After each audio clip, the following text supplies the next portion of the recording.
Ассаламу алейкум. Марва телеканалынын көрөрмандары жана ошондой эле Насыйкат радиосунун угармандары. Эфирде сиздер айымдар ааламы берүүсүн көрүп отурасыздар. Ал эми сиздер менен болгон мен Гүлзада Талайбекова. Кадырлуу көрөрмандар, бүгүн сиздер ата-эненин кадыры туурасында көрө аласыздар. Бүгүн бизде эфирде Бишкек шаарындагы карылар үйүнүн мүдүрү жана ошондой эле коомдук ишмер айым Эркүнгүл Абдылдаева. Жана ошондой эле кандидат, экономист, теолог, жана бүгүнкү күнү Мутакаллим аялдар коомдук фондунун жетекчиси, 22 жылдан бери аялдар укугун коргоп келген айым Жамал Фронтбек кызы. Ассаламу алейкум. Ассаламу алейкум. Бүгүнкү биздин эфирге кош келипсиздер. Саламатсыздар, рахмат.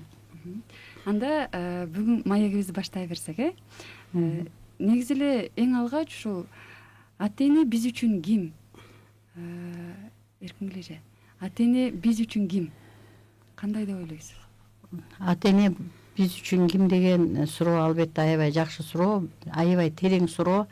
Бул суроого бир сөз менен гана, бир эки сөз менен жооп бериш аябай кыйын. Себеби ата-эне биз үчүн бул жан дүйнө, бул аалам, бул өзүбүздүн баягы эң жүрөгүбүзгө жакын, бизге жашообузду арнаган, жашоосун арнаган, бизге жашоо берген адам. Албетте бул эң дүйнөдө адам баласынын эң ыйык, эң кымбат нерсеси бул ата-эне. Чоң рахмат. Жамал эже, сиз үчүн? Албетте бул ата-эне деген бул биздин бул дүйнөгө келишибизге себепкер болгон адамдар десек болот.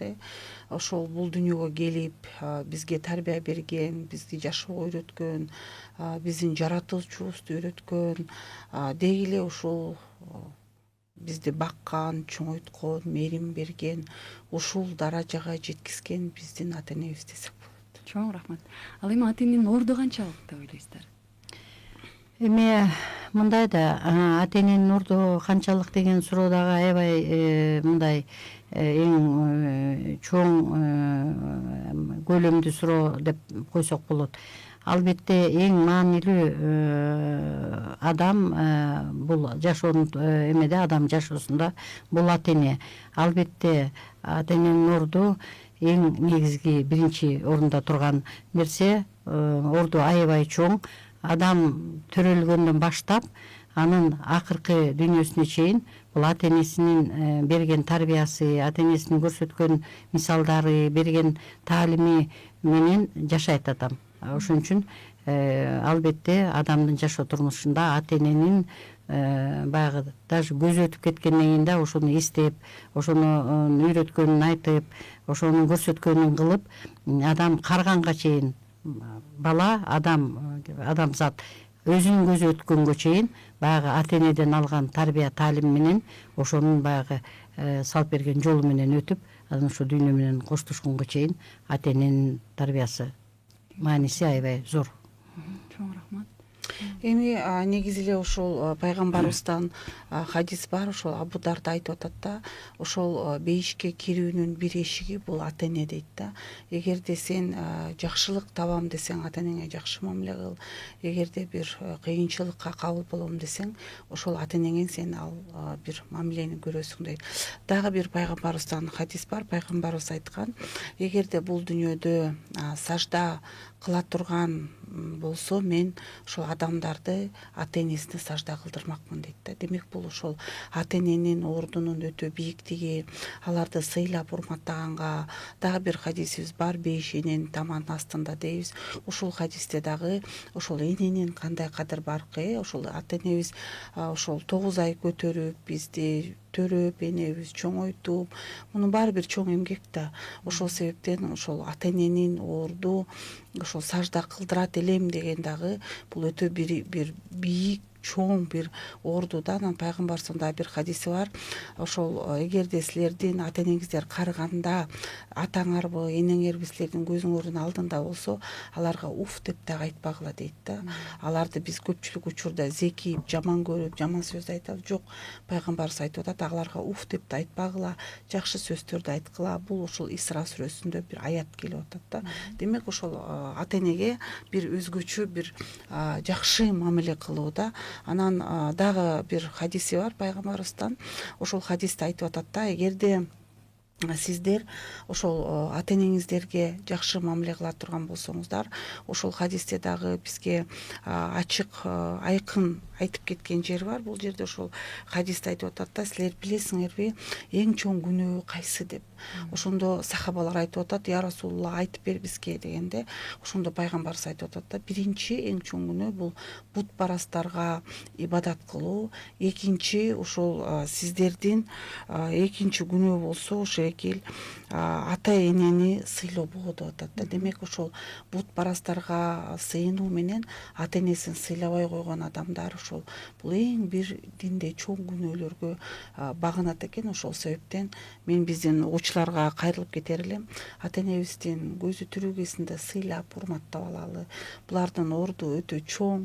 Көпчүлүк учурда биз айтабыз да, мен ошол Кыргызстанды кыдырып барбаган айылым калган жок. Кээ бир учурда акылдуу адамдар менен сүйлөшөсүз, кээ бир учурда жөн эле айылда жашаган адамдар менен сүйлөшкөн. Мени атам окутуп койгондо, апам окутуп койгондо мен мындай болот элем деп 50дөг адам айтса күлкүм келет да. Анткени эми 50 жашка чыгып алып каласаң, окуу сени бир китебиңди колунан жулуп алган жок да.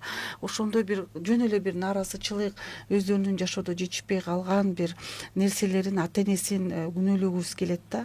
Сен ошондо кыйын болсоң окуу, мисалы ата энең сени жаратты, бакты, памперсиңди жууду, тамак берди, кашка 5 түрлөп берип атат. Азыр ойлонуп көрсөк, биз ата энебизге ошондой бизге кылган мамиле, түнү бою уктабай ошону карап атабызбы? Же болбосо азыр өзүбүз кандай тамак жеп атабыз? Ата энебизге ошол тамакты берип атабызбы? Бирок биздин кичинекей кезибизде ата энебиз кандай карады эле? Каша жасап, йогурт берип, тамак жасап, алманы теркадан өткөзүп, тиши чыга электеп, тишибиз чыгып атса, энелерибиз уктабай. Бирок ошону азыр биз ата энебизге кылгыбыз келбейт да, баккыбыз келбейт. Аларга бир жакшы мамиле кылгыбыз эми бар эмес, ошондойлор бар да. Анан ошолорду көрүп мен таң калам да, өздөрү эле бир чоңоюп алып 18ге чыгып алгандай да. Аларга билим алып берди, китеп сатып берди, мектепке алып берди, ботинке сатып берди, үйүн жылуулады. Ошонун баары биз ата энебиз кылды да. Эмнеге биз алар азыр ошондой кичинекей баладай болуп картайып калганда ошол мамилени кыла албайбыз да, түнү бою уктабай. Аларга да тишиң жок азыр деп теркадан алманы өткөзүп берип, пирог кылып берип, сону каша кылып, этти былпылдатып бышырып берип, атакей, энекей же дебейбиз да. Эми бул дагы бир кайдыгердик, мүмкүн түшүнбөстүк, мүмкүн мындай жеңил ойлуулук азыркы биздин адамдарыбыздынчы. Мүмкүн ал картайбайм деп ойлойт. Анткени ошол балдар ал азыр ата энесине кандай мамиле кылса, ошол балдар ага ошол мамилени кылат да. Биздин бир устазыбыз бар эле, анан Зиябидин кары дамбаланын мен 2-3 жолу байкадым да, дайым апасына чуркап келип, анан мындай өпкүлөп, ошончо мен эми чоң эле киши деп, эми биз студентпиз да.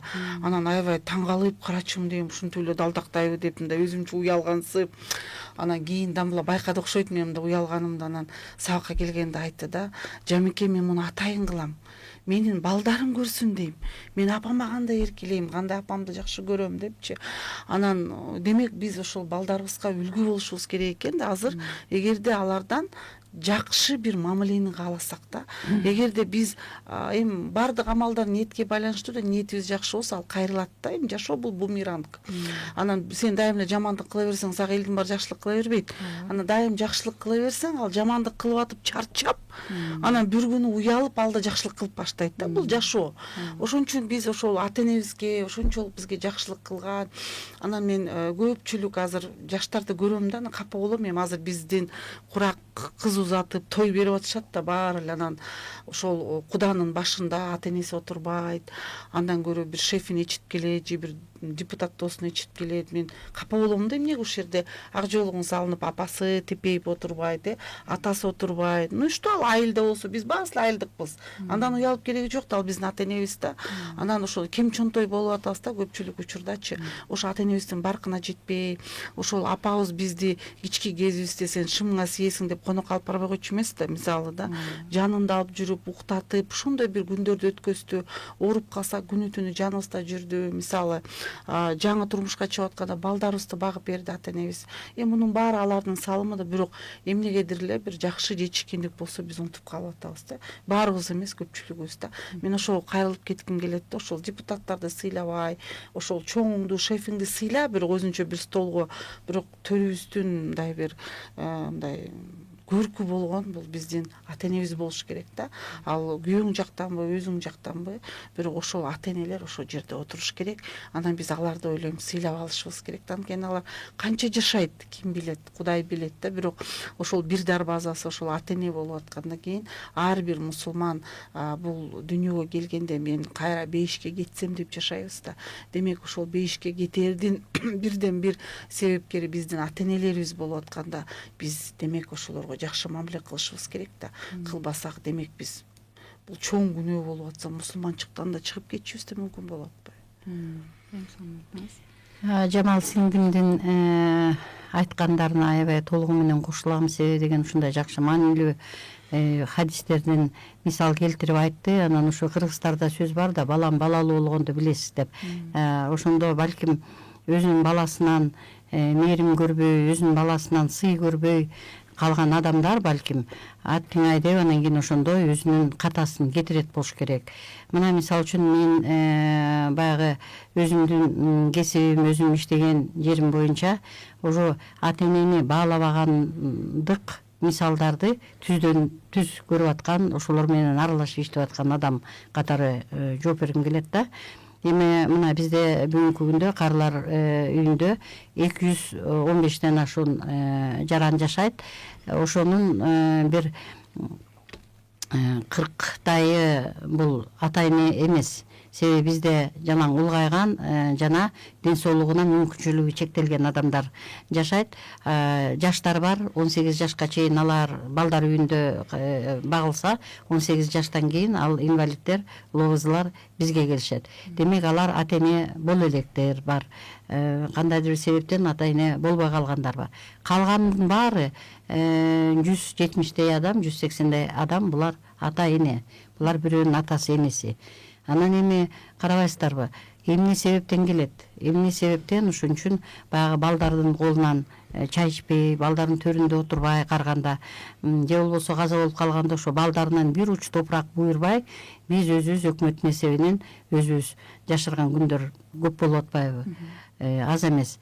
Бул да болсо менден көп сурайт. Эмне себептен өзгөчө көйгөй мына тетиги бир мындан бир 10 жыл мурунку статистиканы алганда бир 30-40ка жакын кыргыз болсо, бүгүнкү күндө 80% бул кыргыз жарандар.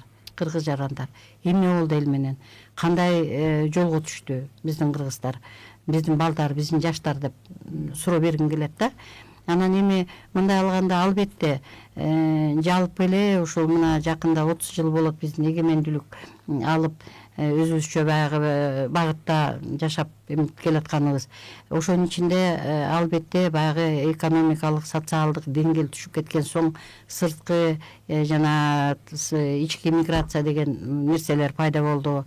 Акчанын айынан эки жакка кеткендер көп болуп атат. Бала чакасы баягы акча табайын, жаным багайын деп кеткенде ошол убакта мисалы үчүн турмуштун оор кырдаалына туш келип калган именно баягы незащищенный слой деп койсок болот. Ошо булар кимдер? Булар чал кемпирлер менен балдар болуп атпайбы? Вот ошонун негизинен баягы туугандардын колунда калат, тааныштардын колунда калат, же вообще эле өзүлөрү калып калат, балдары эки жакка кетип. Анан кийин бияка келгенге аргасыз болот. Бул бир себеп. Экинчи себеп өзүнүн балким баягы биз бир тараптуу гана балдарды күнөөлөп көнгөнбүз да, балдары жаман чыкты. Албетте андай мисалдар аз эмес. Балдары жаман чыгып, туура тарбия албай, ошо ата энесинин алып келип карылар үйүнө алып келип тапшырып салгандар көбүрөөк. Бирок өзүлөрү тескерисинче балдарын ошондой багытка көндүргөн, ошондой өзүнүн мисалы менен, мисалы үчүн жаш кезде аракка берилип, үй бүлөсүн алмаштырып, улам бирөөнү үйлөнүп, же бир жака баягы туура эмес жолдорго түшүп, балдарын бакпай, кийин карыганда гана баягы жашоо деген бат эле өтүп кетет экен да, көз ачып жумгуча. Анан бир бакта анан карыганда окуй, менин балдарым бар эмес беле деп, анан кийин догурунуп, мен атаңармын, мени баккыла деп анан кийин келгендер бар. Ал бала кандайча мээримин берет. Албетте биз үгүттөнгөнгө аракет кылабыз. Мейли таштап кетиптир, жаш кезинде сени карабай коюптур, бакпай коюптур. Бирок ушу киши энең же атаң сени дүйнөгө жаратты да деп аракет кылабыз. А бирок баягы баары эле ошону угуп, баары эле ошого макул боло бербейт экен. Баягы ичиндеги баягы күйүтүү, таарынычы көбүрөөк болуп, анан кийин мени караган эмес. Ошон үчүн мен тааныбайм муну, балдарым деле тааныбайт муну деп, анан алып келген дагы эмелер, учурлар көп. Рахмат эле. Кадырлуу көрөрмандар, эгерде сиздерде ушул биздин темага байланыштуу суроолоруңуздар болсо, WhatsApp номерине кайрылсаңыздар болот. Биздин WhatsApp номери 0705 96 94 41, 0705 96 94 41. Аябай жакшы айттыңыз. Анан дагы бир мындай маселе да, биз өзүбүз кээде баягы жерлерде толугу менен жакшы иш алып барбай, анан акыркы эле баягы точка спасения деп коебуз. Акыркы эле точка бул карлар үйү деп эсептелет. Эмне үчүн жергиликтүү, мисалы үчүн органдар, аксакалдар соту деген бар, аксакалдар кеңеши деген бар, тиги айыл өкмөтү деген бар, социалдык өнүгүү башкармалыктар деген бар. Ошолор жеринде мисалы үчүн тууганын айтып болуптур, баласына таарынып атат, баласы бакпай атат. А бирок кыргыздын учугур эмес да. Тиякта тайке жени деген бар. Кыргыз сураша келсек, тияктан бир жерден бөлөсү, бир жери тайкеси, бир жерде дагы бирдемеси чыгат. Ошонун бүт баарын айтып, ушул маселени баягы кеңири таркатып, момунтип атат, моунун баласы жинде болуп, алкаш болуп, энесин сабап атат. Башка туугандар барбы, кой дебейсиңерби дебейт да.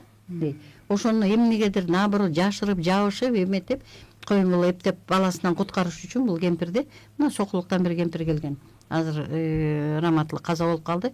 Бүт көк ала болуп эметет. Баары билет экен.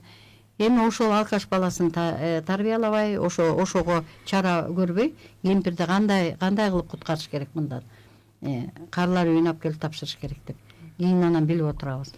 Эгерде жергиликтүү ошо органдар дагы мындай тереңирээк иштеп эметсе, бирде болбосо бирде ой чын эле уят. Ушу бир кемпирди кантип багып алабыз? Эл эмне дейт, журт эмне дейт деп, балким ушундайдын саны азыраак болот эле да. Туура айттыңыз. Негизи эле ата-эне бул бейишим же тозогум деп айтып кетет экенбиз да. Мисалы, биз балдар кандай гана болбосун, биз ата-энени кароого, ата-эне жакшыбы, жаманбы, биз эч качан ата-энени тандабайбыз да. Ошол үчүн сөзсүз түрдө аларды улгайган учурда сөзсүз түрдө алаканга салып караганга милдеттүүбүз да. Анткени ошолор бизге бейиштин ачкычы боло алышат экен. Биз аларды нааразы кылып эч качан бейишке да чыга албайт экенбиз.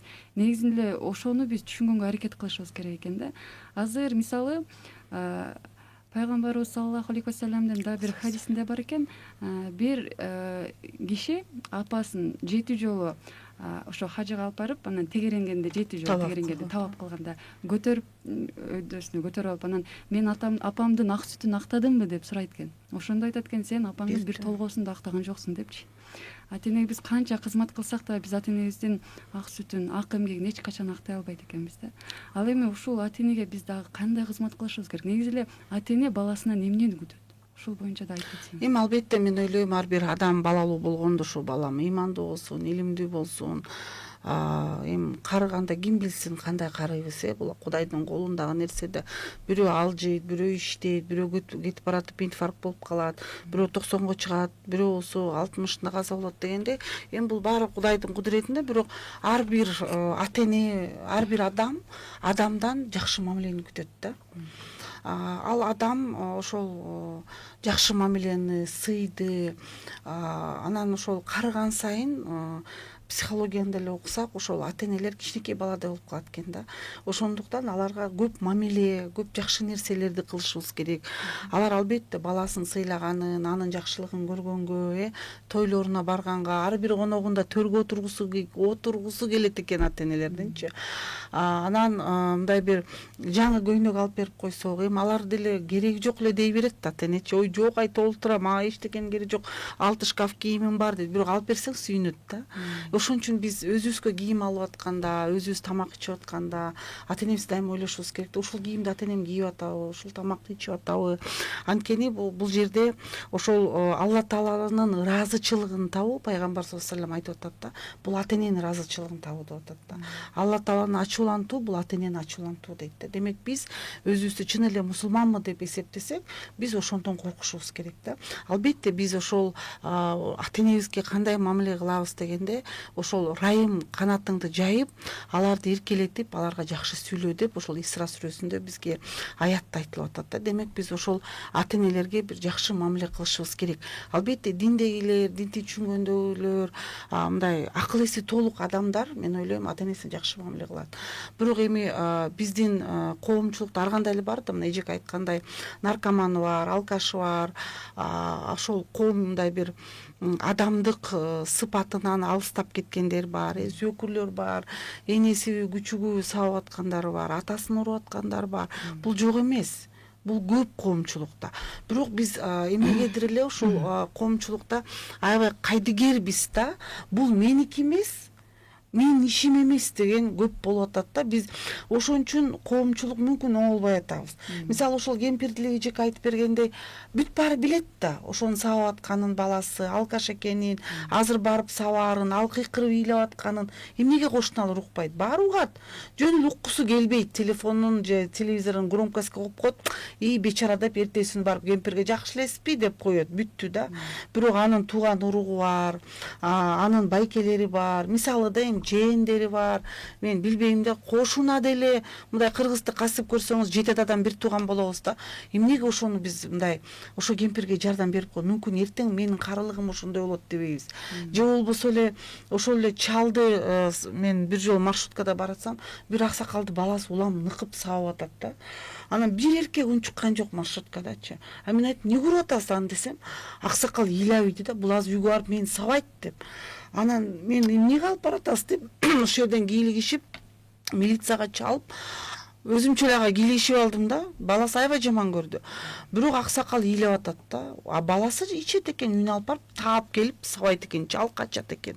Чүкөдөй болгон чал экен, баласы эле күйөт. Эми бул жерде дагы мындай коомчулук баары бир кайдыгер болбошубуз керек да. Мындай бир көңүл бурушубуз керек. Эмнеге ушундай болуп атат? Эмнеге аялын күйөөсү сабап атат? Эмнеге балдарын сабап атат? Эмнеге ата энесин сабап атат? Биз билебиз да, бирок унчукпайбыз да. Бирок ошону жардам берип, убагында токтотуп койсок, мен ойлойм, бир көп зордук зомбулукка бир бөгөт коет элек да. Албетте, мисалы үчүн ошол эле Кыргызстанда канча, мисалы үчүн согуш убагында деле ошол карылар үйү толгон эмес да. Бир эки эле мусулман барбаса, а так көпчүлүгү орустар, ошондойлор, татарлар көп барчу экен да. Согуш убагында да наны жок, токочу жок отурганда дагы эч ким ошол карылар үйүнө карсымын эч ким бакпайт деген эмес. Ошол баардыгы айыл биригип, ошол токочу менен бөлүшүп, келиндер очередке туруп, эркектер очередке туруп, ошол эркек киши болсо эркектер карашып жардам берген. Тиги көчөнүн башы келип, аял болсо аял кишилер берген да. Бирок азыр эмнегедир эле өзүнүн кызы карагысы келбейт, өзүнүн баласы карагысы келбейт, келиндери жиркенет. Мага өткөндө түз эфирден жазып атат бир келин. Мен карабай деле койгонго акым бар да, мен кайненем өзүнүн кызы баласы карасын дейт. Туура, ал кайненеси, ал укугу бар карабаганга, бирок ошонун баласы менен жашап атат да. Ал чоңойтуп, алып эштеген бала менен жашап атат. Ошонун небересин өстүрүп атат, ошонун үйүндө жашап атат, ошол кемпирдин үйүндө жашап атат, кемпирдин кастрюлунан тамак ичип атат, мисалы да. Ошонун оокатын кылат, бирок өзүн карагысы келбейт. ишеничим, ушундай бир билбейм да, биз мындай айвандардан айырмабыз жок болуп баратат да, акыркы күндөрү мындай бир мерез болуп баратабыз да. Анан туура укук маселесин билишибиз керек, бирок анда деле мындай бир ачылавечить этишибиз керек да. Мен деле адаммын, мен деле эртең картаям, билбейбиз кантип картаярбыз да. Ошо пайгамбарыбызга деле бир аял келип айткан го, я Расулулла, дайыма жанагы эпилепсиясы оорусу болгондо ошол дуа кылып койчу мага, ошол эпилепсия оорумда мен жылаңач болбоюн дегенде пайгамбарыбыз дуа кылат го, ошол жыгылган сайын кийим ачылбасын деп. Ошондой эле да, мисалы биз билбейбиз эмне болуп өлөбүз, кандай өлөбүз, төшөккө жатабызбы, дом престарелыхка барабызбы, Аллаху алям да, балдарыбыз кандай карайт. Бирок дуа кылып биз балдарыбызга үлгү болуп, башкаларды жакшы карап, бир кызмат кылсак, бизге ошол кайтып келет да. Жакшы. Бизде суроо бар экен, Жамалжы. Азыр суроону окуп өтөйүн сиздерге. Ата энелерди көбүнчө кайсы себептер үчүн таштап кетишет дейт? Мисалы ата энелерди эмне себептер менен таштап? Эми мисалы үчүн бизде жана 200дөн ашуун киши бар деп атпаймынбы? Ошо 200 киши болсо, канча киши болсо ошончолук себеп, ар кандай себеп.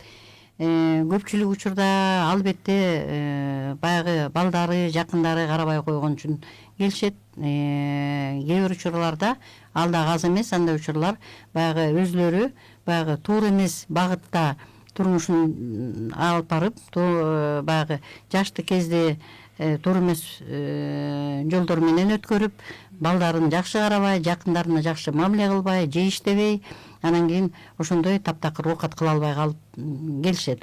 Анан таң калыштуусу, мына Жамал сиңдим азыр айтып атпайбы?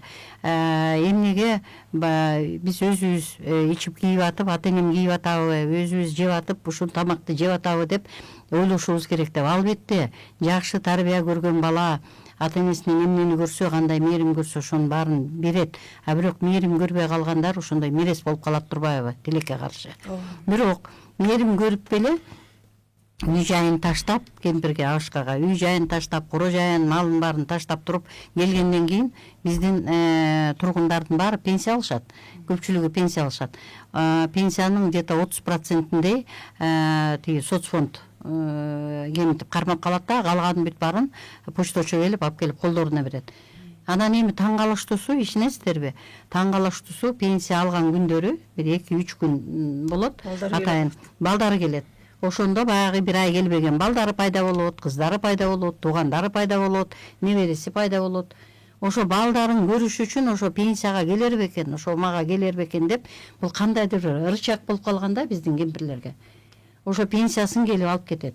Анан кайдагы багууну айтып атасыздар. Ушундайлар бар.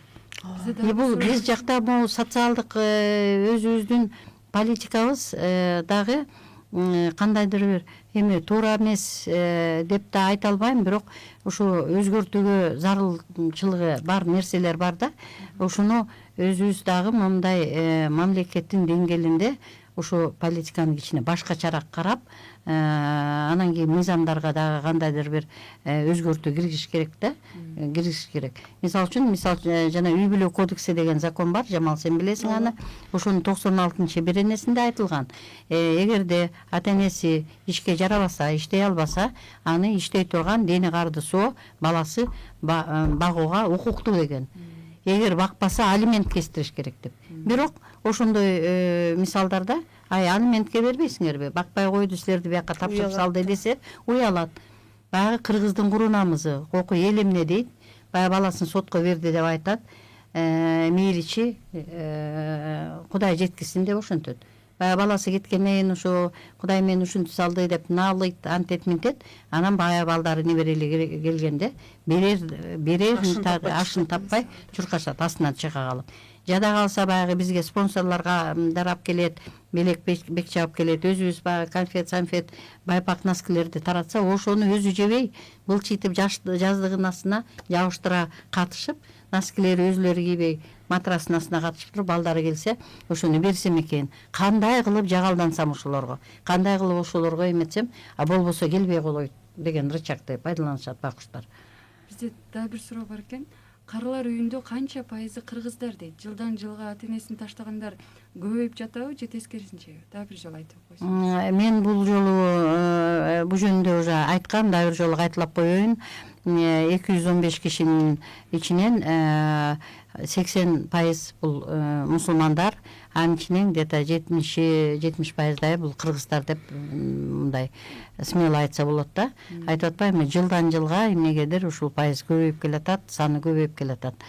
Ошондуктан баягы коомчулукка дагы белгилүү болгондой болсо болот эле, ушундай передачалар көп болуп, ушундай баягы кездешүүлөр көп болсо, элдер укса ушуну, элдер билсе. Бирок бир четинен мындай да, азыр мына 30 жылдан бери адамдын жашоо турмушу баягы өзгөрүлдү да. Экономикалык баягы структура өзгөрүлдү, жашоо өзгөрүлдү, көз караш өзгөрүлдү. Баягы илгеркидей ар бир эмеде, семьяда 10дон бала, 7-8ден бала деген жок. Андай үй бүлөлөр аз. Мисалы үчүн 2 жинде болсо да калган 5 багып алат деген жок. Болгон үчүн эле бир 2-3дөн бала экен. Алардын да үй тиричилиги бар, алардын да эмеси бар. Иштебесе жашоо бүтпөйт. Ошондуктан баягы азыр өкмөт тарабынан дагы баягы платный услуги деп акы төлөп багууга дагы ушундай бир иш аракеттер өзгөрүлүп атат, эмнетип атат да, өткөрүлүп атат. Бул жанакы иштеген балдар ачык айрын эле алып келип жанагынтип зордук зомбулукка дуушар кылып тыгып салбай, ата-энесин жакшынакай сүйлөшүп, акчасын төлөп берип, мындай баккыла, мындай эме кыла деп милдеттүү түрүндө ошентип ачык эле. Себеби деген ал иштебесе, ал эметпесе, аны да түшүнсө болот да. Андайларга дагы шарт түзгөнгө аракет кылыш керек да.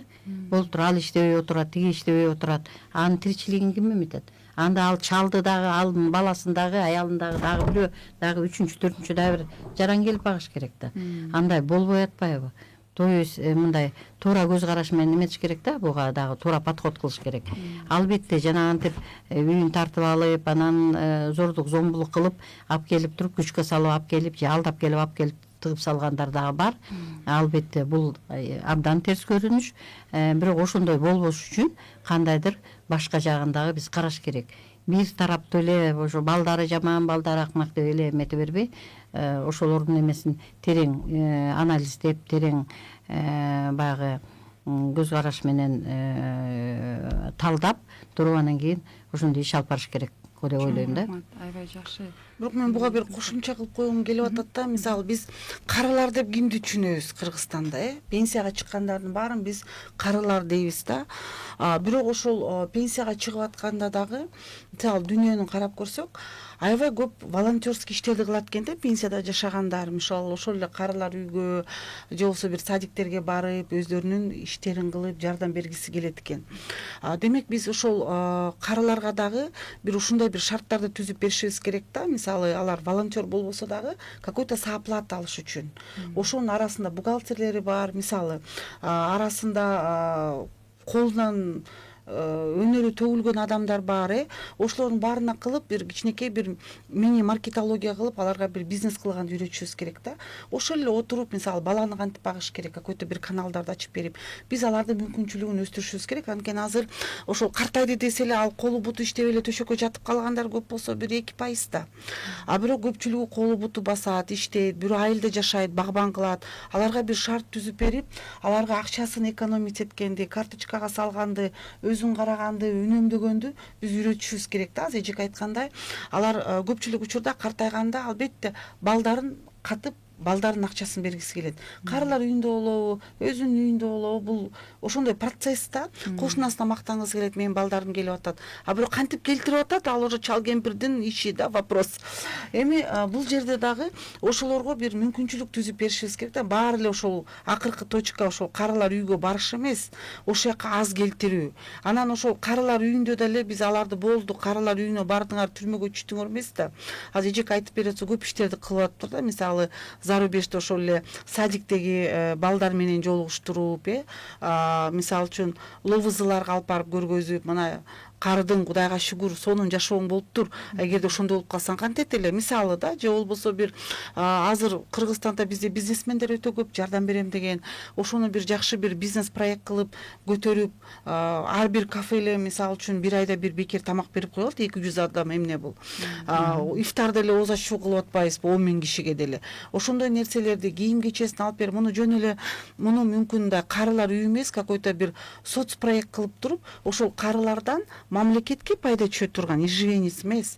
Анан бул мындай бир мүмкүн бакыт үйү деп койсо деле болот да. Ошол жерге барып, неберелер көрсүн, ал аксакалдар өзүнүн жашоосун айтсын, мисалы, ал жерде деле жазуучулар бар, жетекчилер бар, ошолорго презентация кылган үйрөтсө, сүйлөп берсе, бул бир чоң тажрыйба да. Муну кайра мен ойлойм, мындай бир башкача форматта алып чыгышыбыз керек да. Муну ошол Европа, Америкада аябай сонун форматтар бар экен. Эже да аракет кылып атат, бирок муну мамлекеттик деңгээлде муну бир башкача формат кылып алып чыкса, бул мамлекетке дотация, мамлекет төлөп буларды содержание эмес, булар доходо приносящий бир сонун объектке айланмактагы. Анан биздин ички духовный культурабызда өсмөк да, анткени жаштар барып, үйлөнөрдүн астында барып, ошолордон кеп кеңеш алып, ошондой болбойлу деп, анан эми ошол карылар үйүнө деле бүт эле таяк жеп келгендер эмес да. Ал жерде аферисттери деле бар, мошенниктери деле бар, түрмөдөн качып келгендер деле бар, туугандарын баарын үйлөрүн залогко коюп алып качып келгендер деле. Эми көрүп атабыз да жашоодончу, мисалы, же болбосо келинин үйүндө сабап жашоосун көргөзбөй атып, анан бөлүнгөндөр да бар, же болбосо 2-3 квартирасын квартирага тапшырып коюп, андан көрө жашаган квартирамды тапшырайын, биякка жашасам бекер деп жашап аткандар да жок эмес да. Мындай 200-300 кишинин арасында аркылы бар да. Ошонун баарын аябай иликтешибиз керек да. Ошол мыйзамда дагы ошонун баарын карап чыгып, анан алып келишибиз керек да бул жерге дагычы. Анан бул жерде тоже кээ бирөөнө мындай бизнес сыяктуу болуп кетип атат да жашагандарга. Албетте кыйналгандар бар. Ал өзүнчө категория, аларга жардам беришибиз керек. Психолог, психотерапевт, медиктер баарын карап атат. Мунун баары бар. Бирок ошону дагы мындай акыйкатта чын эле ошондой адамдарга керектүү кылып, бирок ушул жерге келгенде мындай жакшы мамиле кылып беришибиз керек болуп атат да. Биздики көпчүлүк учурда ошо карылар үйлөрүнө барганыбызда дагы алар сүйлөшкүсү келет да, аябайчы. Отургусу келет, сүйлөшкүсү келет. Алар тамакка деле муктаж эмес көпчүлүк учурда. Биз болсо тамактарыбызды алып барып сүрөткө түшүп, көпчүлүгүбүз анан кетип калабыз да 5 мүнөттө. Жок, ал сүйлөшкүсү келет сени менен. Ага эмне нерсе керек биз билбейбиз да, жөн эле алып бара беребиз.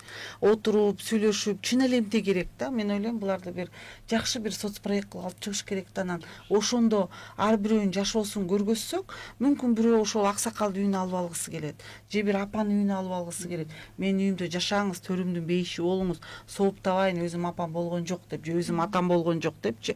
Ошондой бир альтернативаларды биз көп ойлоп, анан муну азайтып, элдин да мындай бир сознаниясына жеткизишибиз керек да. Ата энени багуу ооба биз милдеттүүбүз, бейишке киребиз десек, мусулман болсок, бул биздин парзыбыз. Кандай ата энебиз болбосун, алкаш болобу, наркоман болобу, кандай бизди урабы, бирок биз чыдашыбыз керек да. Бул биздин ата энебиз. Бирок ошол ата энелер деле кайра ойлонушу керек да. Мен балдарыма мисалы зулум кылбайын, арак ичпей эле койсом жакшы болот эле, буянит этпесем жакшы болот эле деп, мисалы да. Ошол дагы эки жактан бир баланска келишибиз керек да. Бир тараптуу эле бирөөнү жамандай бербейчи. Анан ошонун ортосунда, может быть, пара юристтер иштеп, же болбосо психологдор, пара психологдор иштеп, баардык жакка түшүндүрмө иштерин кылып, мүмкүн ошогондо эжек айтмакчы азыраак келет дагы. Анан ошол карылар үйүнө да нагрузка азаят да. Биз мындай көп тармактуу иштешибиз керек да, мен ойлойм. Жакшы, мен дагы бир кечиресиңер, бул дагы аябай эме да, мындай көйгөйлүү маселе. Мисалы үчүн айтып атпайсыңарбы, кандай келет, тинтип мындай келет деп. Биз жанакы райондук социалдык өнүктүрүү башкармалыгынын путевка жолдомосу жок, албайбыз. Демек, иштин баары, кадамдын баары ошол жактан башталат. Балдардын макулдугун, анан үйү барбы, жокпу, анан пенсия алабы, жокпу, бүт тажымакалын баарын түзүп туруп, эмет туруп, анан кийин ошонун негизинде ходатайство кылып, путевка кылып келет да.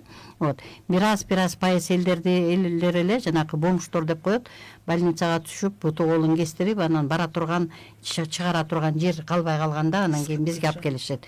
Бизге больницадан скорый менен алып келишет, тез жардам менен. Вот.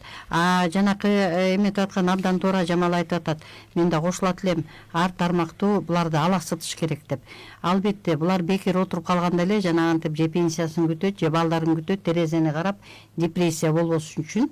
Вот. Депрессия болуп, бирөө арак ичет, бирөө антип мынтип ыйлайт, бирөө сыздайт, ошондой нагрузка өзүбүзгө эле келет да. Ошон үчүн андай болбош үчүн биз дагы ар тараптуу жумушту кенен аткарабыз да. Албетте баягы булар деле коомчулуктан келди да, бир жерден келди да, бир үйүнөн келди, бир айылдан келди, асмандан, Юпитерден, Марстан түшкөн жок да.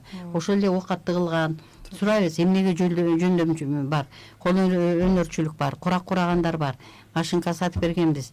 Ар эме кол өнөрчүлүк деген эме бар, атайын бир бөлмө бар. Анан кийин ошол жакта баягы бирөө түйөт, бирөө тигет, бирөө дагы бирдеме баягы гүл жасайт, ошентип эметет дагы. Аны бизде жанакы жазында, күзүндө такай ярмарка, выставка болгон, аны алып чыгышып деле кой, эмеде сатышат. Аны мына мончага саттым, тигине саттым, мына монча акча болду дейт. Кайра жипшу, шурупуру, клейслейин, кайчы-пайчысын алгыла деп аларга мүмкүнчүлүк беребиз. Бирок баары эле ошого жөндөмү жок да. Анан эмне кыла аласыз? Мен ырдаганы жакшы көрөм. Добуш деген өзүбүздүн музыкалдык тобубуз бар. Анан кийин кыргызча кийим тиктирип бергенбиз, орусча кийим тиктирип бергенбиз. Алар деле кыйын болуп, биз репетиция кылып атабыз деп дагы өзүнчө бир иш аракет кылып репетиция кылат. Андай мындай концерт кылып катышып ошентебиз. Китепкана деген бар.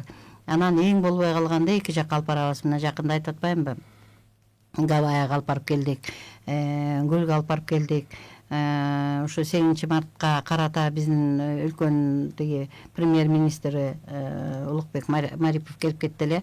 Ал дагы ошо обещать эткен бабушкаларга тиги көлгө алып барам, уюштуруп берем деп. Аны күтүп атат. Былтыр гана пандемия болуп барбай калдык, ата көлгө алып барабыз. Демек, бизден өкмөт тарабынан кылган иш аракет бул биздин өзүнүн минималдык стандарт деген документибиз бар. Кандай шарт менен багышыбыз керек, кандай шарт менен алышыбыз керек. Ошонун бүт баарында айтылган. Теги психология жагынан, педагогика жагынан, бытовой жагынан ошонун бүт баары каралган. Аны аткарганга албетте аракет кылабыз. Бирок ошону кылгысы келбегендер бар да. Демек ал ошо башынан үйүнөн бекер жана сен айткандай тиги залогко эмесин үйүн берип салып, балдардын мойнуна, аялдын мойнуна минип алып, такыр аяктан шарт болбой калганда анан кийин келип, вы обязаны, вы должны, силер милдеттүүсүңөр деп, анан кийин келип, бул өкмөт мени багышы керек деп. Мен кээде ошолордон сурайм, а сен өкмөткө эмне кылдың? Болуптур, сен өзүң өкмөткө эмне кылдың? Эме, тиги Баткен согушуна барып катыштыңбы, Афган согушуна барып катыштыңбы? Эмне кылдың? Ана айтып берчи, мону мен өкмөткө кылдым эле ушундай эмгекти. Кээ бирде даже пенсияга чыкпай, пенсия иштебей калып, анан кийин калгандар бар да.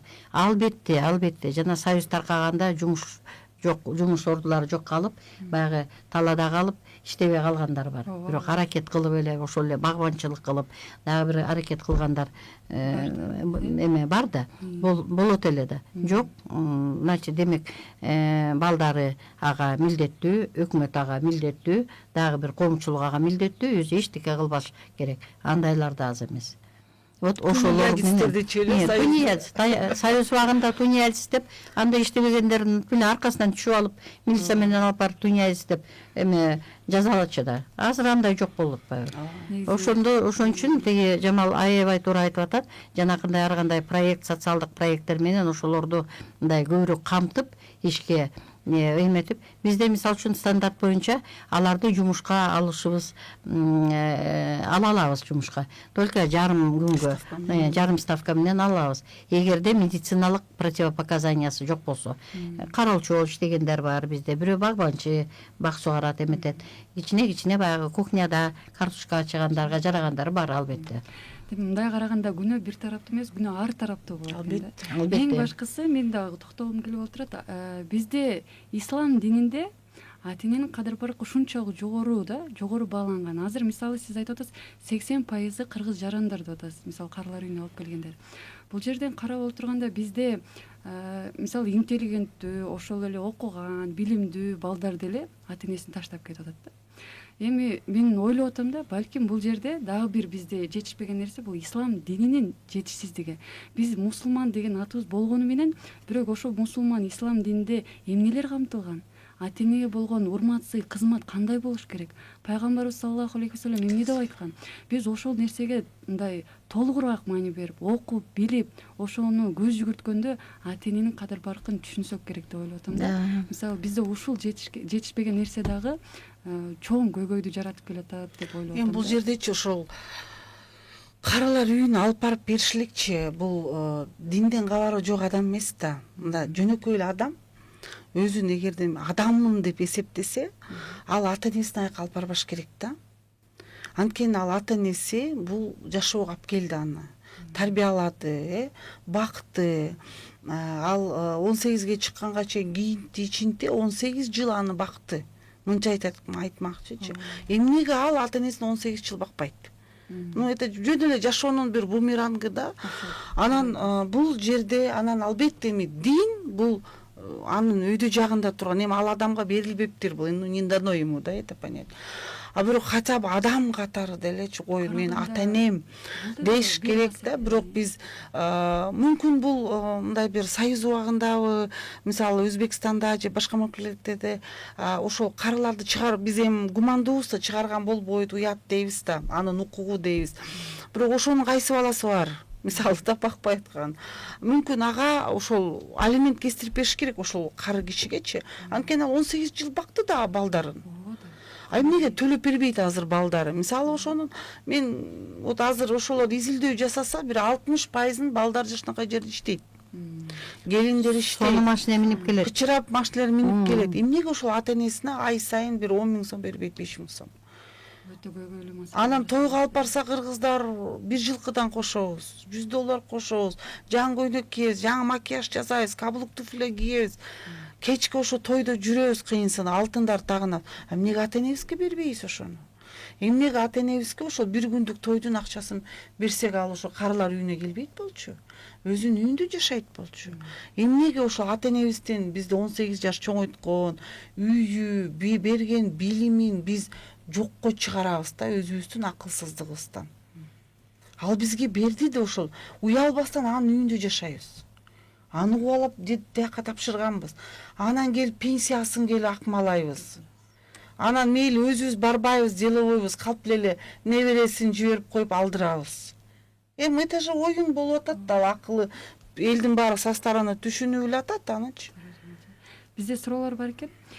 Эфириңиздер пайдалуу болуп жатат дейт. Аллах ыраазы болсун дейт. Карылар үйүндөгү ата энелер пенсия алышат. Бул боюнча сиз жооп алышат пенсия. Пенсия алышат, пенсия алат. Анан карылар үйүнө өтө картаң эмес, жашы 65 жашта эркек адам барса болобу? Үй бүлөсүнөн ажырашкан, ар жерде жалгыз жашайт, ичимдик ичпейт, 5 мал намазы бар, иштегенге күч кубаты бар. Кеңеш берсеңиздер, Аллах ыраазы болсун дейт.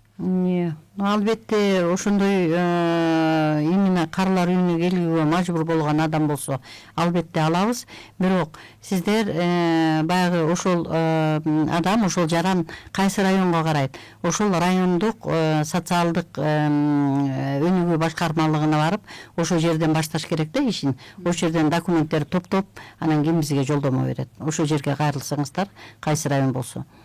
Бирок мен ошол туугандарына кайрылып кетким келип атат да, ошол 65 жашта экен, эми жашта. 5 убак намаз окуйт экен, ичпейт экен, чыкпайт экен. Бирөөңөр эле үйүңөрдөн бир бөлмө берип жашатып койбойсуздарбы? Намызыбыз каякта, арыбыз каякта, туугандары, мисалы бала бакырасы, бир тууган агасы, иниси, карындашы бар да. Эми ошону намыстанып эле ошол жака жашатып койсоңуздар, өзүнүн пенсиясын алат экен, намаз окуйт экен, иштесе бир жерге бир сторож кылып киргизип койгула. Бирок эмнеге аны мындай ошол карылар үйүнө алып келгилери келип атат, мага түшүнүксүз да. Албетте айтып атпаймынбы, кыргыз сураша келсе карын бөлө чыгат дегендей, сөзсүз эле бир тайкежен, сөзсүз эле бир жок дегенде бир куда сөөк болуп чыгышат. Аябай сураштырып келсе, туурабы? Жердеш же классташ, дагы бирдеме. Анан кийин бирок улам мага келген, бизге келген адамдарды байкап эметсек, көпчүлүк учурда туугандары билбейт. Туугандары келип, учурашып келип, айтпайт, балдары айтпайт, эметпейт, өзүлөрү да айтпайт. Анан кийин мен эметпейт. Кээ бирөөсүнө интервью берип, телевиденияден сурап сүйлөшүп коесуңар, интервью бересиңер десе, жок, баягы карылар үйүнө барып калган экен деп элемне дейт, мени көрбөсүн дейт. Адамдын өзүнөн да болуп атат да. Эгерде ошо эрки күчтүү болуп, жок мен барбайм, эмнеге барам мен, алды күчтүү болуп туруп, карылар үйүнө эмнеге барам мен? 2 колум со, 6 саным аман. деп эметсе болот эле да. Жок, ошого баш ийип, ошого баягы иждивенческий эмеге, образ жизньге баш ийип эметкендер. Мисалы күндөн күнгө карылар үйүндө ушинтип келип көбөйгөн сайын бул бизге көйгөйлүү маселени жаратат. Албетте, Ушул нерсени ойлонушса болот да. албетте. Бактылуу бол айланайын дейт. Сенде кыздар көп болсун. Тарбия эмес, ал адамдын дээринде болот го. Мен дагы туугандар карабаган баладан сый көрбөгөн кемпирмин дейт. Апа, эгерде мүмкүнчүлүк болсо ошол WhatsApp'ыңызды калтырып койсоңуз, анан биз өзүбүз буюрса сизге жолугуп, мен бара албасам да Кыргызстандын кайсы региондостор өзүбүздүн жардамыбызды беребиз да, апа. Чоң рахмат. Дагы бир жолу ушу ата-энени биз кантип ыраазы кыла алабыз? Ушул боюнча бизде Мен ойлойм, ата-энечи мындай эч качан баласын карга деле баласын аппагым дейт да. Ата-эне дайым эле баласына ыраазы да. Мындай дайыма ыраазы, дайыма батасын берип турат. Ошол эле карылар үйүндө жашаганда деле балам аман болсун, тынч болсун, бактылуу болсун. Ошол конфет жесе да, ушу балам жесин деп ыйлап отурат болуш керек. Мен билем да, көп эле апалар менен. Апа, ата-эне бизге дайым ыраазы да. Ошол балам деп ошол баласы үчүн жашап атышат да аларчы. Бирок биз балдары мелис болуп атабыз да. Биз ошол билебиз, ата-энебиз бизди дайым кечирет, жакшы көрөт, күтөт. Бирок ошолор көзү өтүп кеткенге чейин алардын баркына жетпейбиз да. Анан көзү өтүп кеткенден Куран окутабыз, досторубузду чакырып, өзүбүзчө бир пампес кылып, ошол ата-энебиз, ата-энелерибиз ошол карылык үйдөн өлсө, анан жөн эле бир тим эле тууган урубузду чакырып, күйөөлөрүбүздүн астына мактангыбыз келип, тим эле укмуш кылып коебуз, анын кереги жок. Эгерде сен убагында барктабасаң, бир жыттуу самын алып бере албасаң, курсагын тойгуза албасаң, апа деп отуруп, жөн эле бир чыны чай, сүттө иче албасаң, сен адамсыңбы? Мисалы да, анан жөн эле достордун астына жылкы сойгон эмне кереги бар? Анын кереги жок, аны Кудай көрүп турат да. Бирок көпчүлүк учурда биз жасалма болуп калдык да. Гүлзада, сен айтып атпайсыңбы, тиги энесин көтөрүп алып, жөнүнө мингизип алып, анан кийин жана кабаны 7 жолу айланып, эми мен тиги сүтүн актадымбы дегенде, бир толгосун да актай элексиң деп айткан дейт. Ошон үчүн биз андай мерка жок болуш керек, бул дүйнөдө андай мерка жок.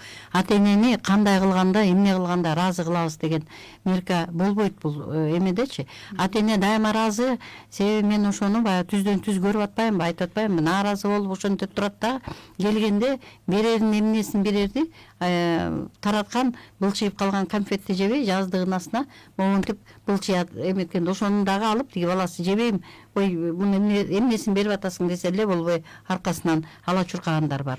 Баягы бир эме притча бар эмеспи, тиги жигит кыздын жүрөгүн, то есть кызы жигитке энең жүрөгүн алып келсең, анан мен сага тием дегенде, жүрөгүн көтөрүп баратканда мүдүрүлүп жыгылып кетет дагы, анан жүрөгү ыргып кетип, анан кийин балам эч жериң ооруган жокпу, не ушибся, сынок деп сердце спросила деген ушундай притча бар. Мына түздөн түн ушу биздин жанакы кемпирлерге, чалдарга тиешелүү притча да. Мына мен өзүм да айта кетсем болот, 24-25 жашымда, бир жылдын ичинде уда атам энемден ажырап калгамда, анан азыр ушуларды көрүп туруп, мен үчүн зар болчу. Ата-эне мен үчүн зар, а бирөө үчүн кор болуп атат. Мен ушуларды көрүп, Кудай-ай, ушу көзү жылтырап түрү жатса, памперсин алмаштырат элем, минтет элем, багат элем, чачын тарап берет элем дейт, бирок аны кыла албайм. Ошон үчүн албетте баягы армансыз дүйнө болбойт экен. Где-то ар ким жашоо турмушуң жакшы, жумушуң жакшы, баарын эметип атат. Мен ойлоп атам, ушу канча кишини багып атабыз, ошолордун соогуна калып атабыз. Балким кандайдыр бир ушунун кичинекей соогу, баягы өзүм колум менен кылбай калган кызмат ошолордун соогу ата-энеме тийип атабы деп ошого да каниет кылам. Мисалы менде бул суроодон берүү максат мындай болуп атат да, мисалы ата-эне биз үчүн баарына даяр экен да. Ата-эне эмнени күтөрүн да айтпайт экен да. Мисалы баласыначы. Баласы жакшы сүйлөйбү, жаман сүйлөйбү, жакшылык кылабы, жаманлык кылабы, аны ичине катып жүрө берет экен. Болгону ошол бала ата-энеге кандай кызмат кылыш керек, кандай эмне кылыш керек, кандай жылуу жумшак сүйлөш керек, ушул нерсени бир аз айтып өтсөңүз деп айтып атат элем да. Ошону көргөн балдар кичине мен ата энеме көрсөм мындай кылышым керек турбайбы деген нерсе болсун депчи. Эми албетте биз ушул дүйнөгө бизди ата энебиз алып келгенден кийин ата энебизге жумшак сүйлөшүбүз керек, жакшы мамиле кылышыбыз керек. Исра сүрөсүндө айткандай, мындай бир мен айтар элем да, сен өзүңө эмнени кааласаң ошо балдарга ата энеңе да ошону каалашың керек да, даже андан көбүрөөк. Анткени сенин жашооң иншалла Кудай насип этсе жашайсың, көрөсүң, жейсиң, бирок ата энең көрбөй калышы мүмкүн да. Ошон үчүн андан да жакшы мамиле кылыш керек да. Бирок биз өзүбүздүн балдарыбызга кандай мамиле кылсак, ата энебизге андан эки эсе жумшак мамиле кылышыбыз керек. Андан эки эсе мээримдүү болушубуз керек. Андан эки эсе мындай бир щедрый болушубуз керек да. Ошого биз качан аракет кылып жетсек, ошондо мен ойлойм ата энебиз ичинен ыраазы болот да. Өзүнүн бир какой-то бир ички дүйнөсүнүн, албетте алар эч качан айтпайт мен балама нааразымын, мен балам тиги дейт. Эч качан айтпайт ата эне. Ата эне балдарын мактап турат, эл эмне дейт дейт, тиги эмне дейт дейт. Акырына чейин айтпайт да.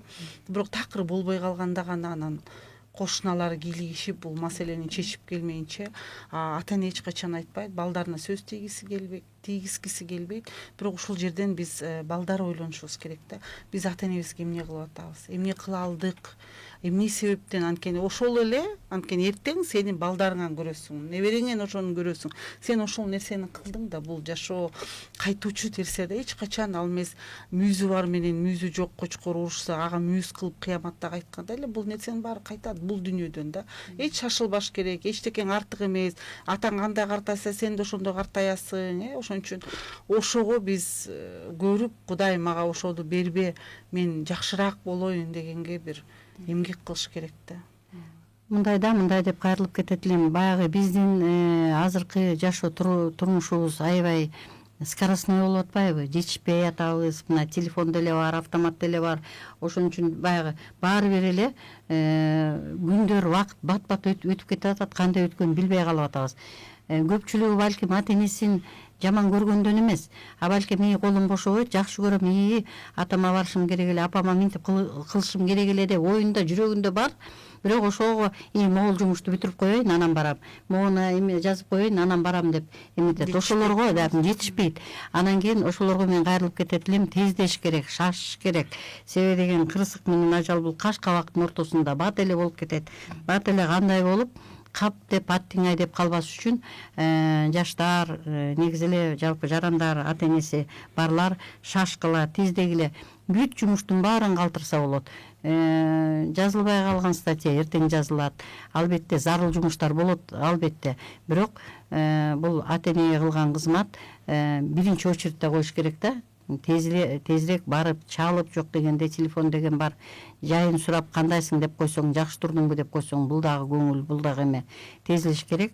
Анан албетте карылар үйгө эң эле болбой калган учурларда алып келбесе, менимче мына айтып атпаймынбы, 4 маал тамагы бар, жылуу төшөгү бар, жанагындай балдары алып барбаган жерге алып барып атабыз, бүт сыйлардын баарын көрсөтүп атабыз да.